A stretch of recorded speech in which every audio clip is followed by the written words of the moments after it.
মাহফুজুল হক, আপনি কিভাবে দেখছেন? না, এখন বাইতে অনেক বলেন দায়িত্বশীলতার কথা, বা আমরা ইয়াকে সম্পর্ক খারাপ করতেছি।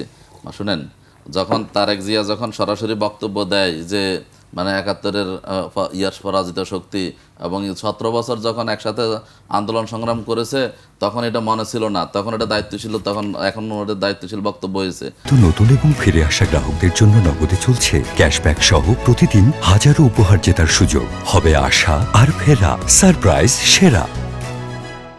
আবার হলো যখন ৯১ সালে যখন সরকার গঠন করার জন্য সহজ নিঃশর্ত সমর্থনের জন্য ঘুরছে ঘরে ঘরে, তখন ৭১ কথা মনে ছিল না।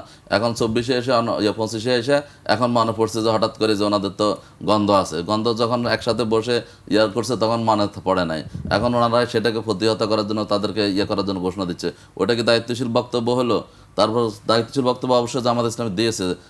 এই ২৪-এর গণবিপ্লবের পরে সরাসরি ডাক্তার শফিকুর রহমান, নাইবে আমির, তাহের সাহেব লন্ডনে গিয়ে দেখা করেছেন, বলেছেন, করার জন্য চেষ্টা করেছেন, কিন্তু সেখানে তো কোনো ধরনের দেওয়া হয় নাই। তো এখন সেই উস্কানি তো দিচ্ছেন, যারা দিচ্ছেন সেটাকে শত্রুতার, বা যে আজকে যে সুযোগ দেওয়া হচ্ছে, ফেসিবাদরা যারা সুযোগ পাচ্ছে দুই পক্ষকে ঘায়েল করার জন্য এবং দেশটাকে অস্থিতিশীল করার জন্য, তাদের সে আগেরটাই ভালো ছিলাম সেটা বলার জন্য সুযোগ পাচ্ছে। তো সেই সুযোগটা তো দিয়েছে। তারপর হচ্ছে যে আমাদের অবশ্যই আমরা আমি তো বললাম যে যারা গ্রেপ্তার হয়েছে এখন তাদেরকে মুখোমুখি হোক, তাদের পরিচয় বের করা হোক, তাহলে তো বের শিবিরের নেতাদের বিষয়ে একটি কথা বলছিলেন না। আমরা এটা নিন্দা জানিয়েছি এবং আমরা বর্ণনা করে অবশ্যই দল ব্যবস্থা নেবে।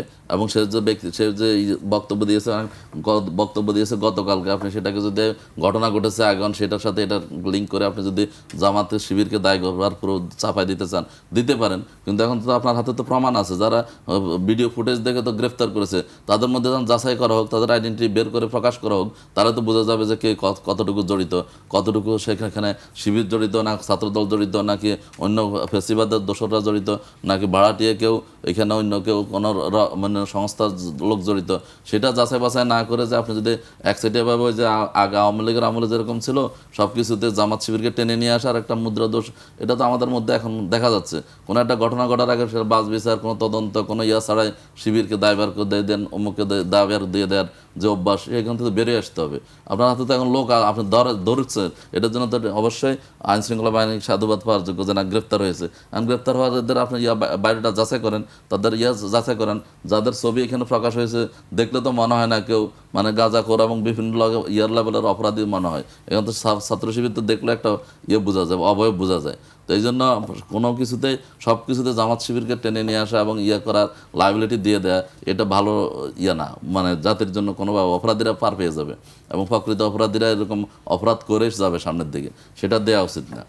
আর আমরা মনে করি অবশ্যই মানে আমাদের জায়গা থেকে নির্বাচন, বা আমরা এই সামনের যে নির্বাচন, আমরা পরিস্থিতি উন্নয়নের জন্য প্রতিযোগিতা থাকবে। প্রতিযোগিতা না থেকে আমরা যদি সব কেউ চাঁদাবাজি করবে, টেন্ডারবাজি করবে, টেম্পারেচার দখল করবে, আমরা যদি সেখানে কোনো এটার বাধা না দিই বা এটা মোকাবেলা না করি, এটা নিন্দা না জানাই, তখন আমি যদি সাপোর্ট দিয়ে যাই তো জাতি তো আপনার পাশাপাশি আমাকে অপরাধী করবে এবং বলবে যে না ঠিক আছে আগেরটা ভালো ছিল, আমরা আগেরটাই ফেরত যাই। তো সেটা তো এই জুলাই বিপ্লবের যে রক্ত ২,০০০ লোক জীবন দিয়েছে, বা হচ্ছে আপনার ৪০-৪৫ হাজার আহত পঙ্গুত্ব বরণ করে এখনও মৃত্যুর সাথে পাঞ্জা লড়তেছে, তাদের রক্তের সাথে তো বেইমানি করা যায় না।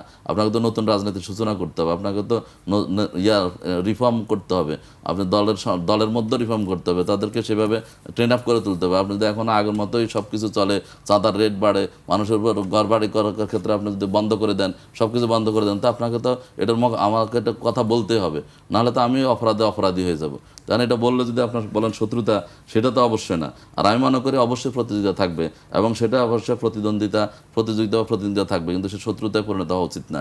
আমরা কি এরশাদের মতো জাতীয় পার্টির মতো কোনো বিরোধী দল চাই কিনা, বা আমরা এরকম চাই না। আমরা চাই যারাই সরকার গঠন করবে, জনগণ যদি আমাদেরকে ভোট দেয়, আমরা যদি নির্বাচিত, আমরা যদি সরকার গঠন করি, তাহলে আমরা কাজ করব, ওনারা আমাদেরকে সহযোগিতা করবে, আমাদের ভুল ত্রুটি হলে ধরে দিবে, শক্তিশালী একটা বিরোধী দল থাকবে।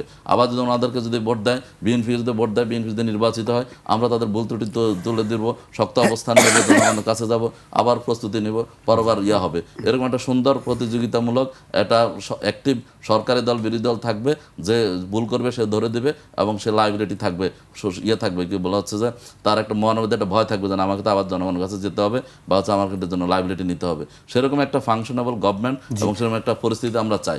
সেটার ক্ষেত্রে যদি আপনি মনে করেন যে বলে এখন যে আপনি নির্বাচন করলে মানে ধানের শীষে ভোট না দিলে হাত ভেঙে দেওয়া হবে, পা ভেঙে দেওয়া হবে, চোখ তুলে নেওয়া হবে, কাউকে কেন্দ্রে যাওয়ার দরকার নাই, তাহলে তো আগের মতো সেই ফেসিবাদী কায়দায় আপনি জনগণকে কি দিলেন, কি দিবেন? তো এটা জনগণ তো এই জন্য জীবন দেয় না, রক্ত দেয় না।